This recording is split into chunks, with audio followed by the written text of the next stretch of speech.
emotional baggage. I mean, massive. It was to the point where I was thinking people needed a claim check just to leave the house.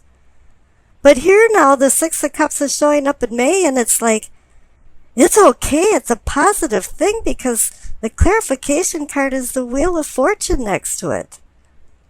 Now this is an auspicious time. Something about your past is bringing something up to the front and fortunate for your future. It's making you feel good about yourself and bringing confidence.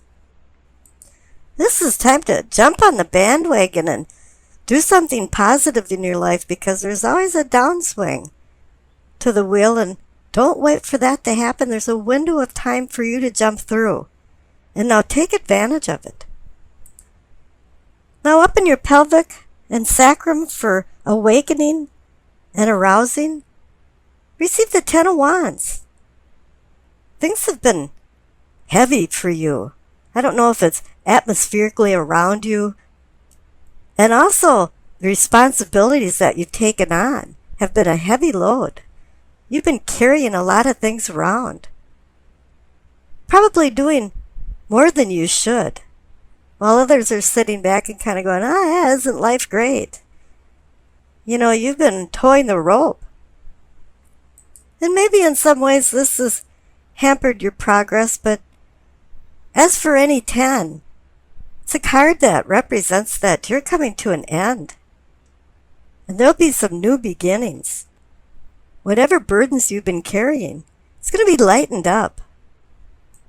And the clarification card is the Four of Cups. You've known that it's been a heavy load. You're the Four of Cups guy and somebody's handing you an opportunity cup, but it's probably one for more work and less play, and you're saying, no thanks, I don't want it anymore. All of the opportunities that I've accepted in the past had no rewards to it. It wasn't a treat anymore. I was doing too much of one thing. And it's time to do something different. And you've intuitively known that it's time for a change because up in your solar plexus for feeling and sensing, you receive the Queen of Cups. She's the one that makes you sense things, makes you feel things intuitively. Now she's having your inner voice talking to you, reflecting, and bringing in more self-awareness and sharpening your awareness around your milieu. This is why she's in the gut feeling category. She wants you to start listening to your gut feelings. And the Queen of Cups is Pisces. You're in Pisces land right now. This is you. This is personifying you. You realize now there's no time to brood over the past and worry about you doing too much work over other people. And this is reinforced also by the clarification card because you got the Eight of Cups. Now this is saying, yeah, it's time to walk away from a few things. Resignation doesn't mean you're losing. Sometimes it's just wisdom to know your limits and when it's time to change. And this is also reinforced with the center cards for the heart of the matter, because you receive the Two of Wands and the Three of Wands. Now the Two of Wands is opportunity, and you see it over the horizon. You have the world in your hand, and this is time for you to sit down in your lounge chair and think very deeply about what you're doing, where you're going, what your purpose in life is, and what will make you happy. And start making some plans. Get the drawing board out and all kinds of pencils and paper and start scribbling out a plan. A management plan with objectives and goals and a mission statement. And then the Three of Wands pulls in, ta-da, and will make this a reality. It's a card about motion and movement. And launching these plans into a new reality. And once again, the card on the bottom right for the throat for communicating and teaching, the Three of Pentacles, is reinforcing this because I call it the Architect card. It's a card about building, restructuring, looking at your blueprints. But this isn't about building a fabricated structure, but a customized structure and organization that aligns with your life. And sometimes people say Rome wasn't built in a day and blah, blah, blah. But here the clarification card is the Eight of Wands. That's a card about sudden change. And it's about sudden motion. Two things are, the wheels now are going around. You've got the Two of Wands representing the Three of Wands. You've got the Three of Wands connected to the Three of Pentacles. Now, Eight of Wands can also bring news and messages. Perhaps something suddenly changed when you receive some information. Now, information is a good thing, and then again, you can get some bad news. And I see up in the third eye for your seeing and envisioning, you receive the Tower. So something made a sudden collapse. And the Tower is connected to the Eight of Wands. But not necessarily is the Tower a negative thing. Sometimes things have to be restructured for reconstruction. And that's the reason for the collapse. I don't think this was like a fatal collapse, but more of fault lines running through the ground. And something that you were planning to do didn't have a stable foundation. And the clarification card is the Four of Swords. It's telling you, yeah, you're going to have to sit back and contemplate about this because something is not right with your plans, and you shouldn't go forward until you have everything mapped out. Because a lot of times life is iterative. It's really dependent on what you've done previously to how you will act in the present and the future. Now, up in the crown for your knowing and understanding, you receive the Four of Wands. So now you've received the Two, the Three, and now the Four of Wands. And the Four of Wands is a celebration card. So obviously, if you rethought some things and move forward with the right plans, everything's working out. And the clarification card is the Ten of Wands. You receive that over here in the pelvic and sacrum. And you receive the Four of Cups, and now you receive the Four of Wands and the Ten of Wands. They're connected. Now your spiritual self is starting to move forward. You're a Swiss watch just clicking along. And it's saying, too, that it was a lot of work to get where you're at, but there's some rewards involved in it. You know, a lot of times you might have done things for other people and it wasn't recognized or appreciated. But now maybe you're doing a few things for yourself, and that's not a selfish thing. But the funny thing about it is that it benefits everybody. You know, you have to love yourself before you can love other people. Now, down on the left for your past, you receive the Death card and the Seven of Cups. Now, the Death card's about transformation, but I'm seeing that the Seven of Cups card, the card of difficult decisions, sparked this Death card transformation.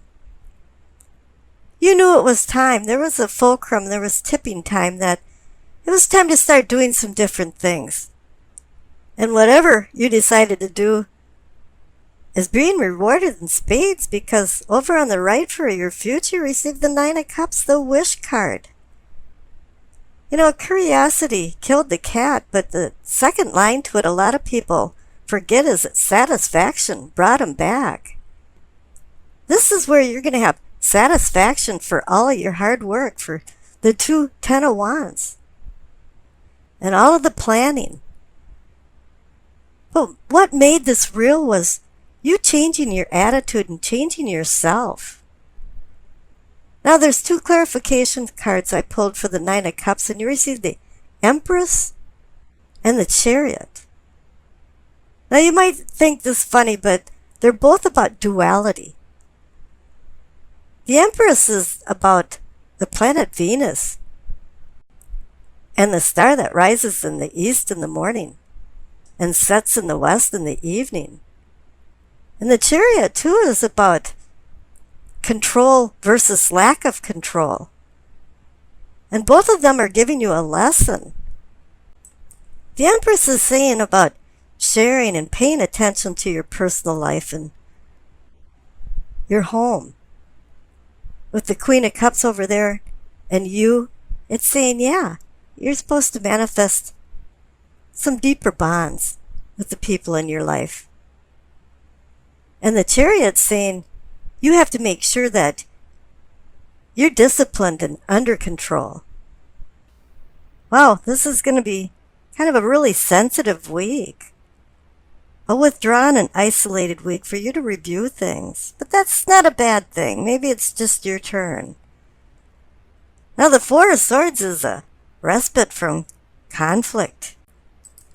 You know, I don't know what happened on the left side of the Four of Swords in your past, but obviously something threw you into the Four of Swords recuperation mode. You know, you've been through some physical strain, mental drain, and now you're there laying around trying to recharge your batteries. You know, in the olden days, the knights bought their own tomb before they went out on campaigns just in case they didn't come back. Well, this guy came back alive, and now he's wondering why some of his friends had died. And what is the purpose of life, and what is the purpose of his life? And what does he want to do with his life? He's taking a time out right now to heal, restore. He's licking his wounds, recuperating his sanity, and trying to gain some type of perspective, and trying to relax, take a break from worry and anxiety. And boy, do we have a lot of them in modern day times.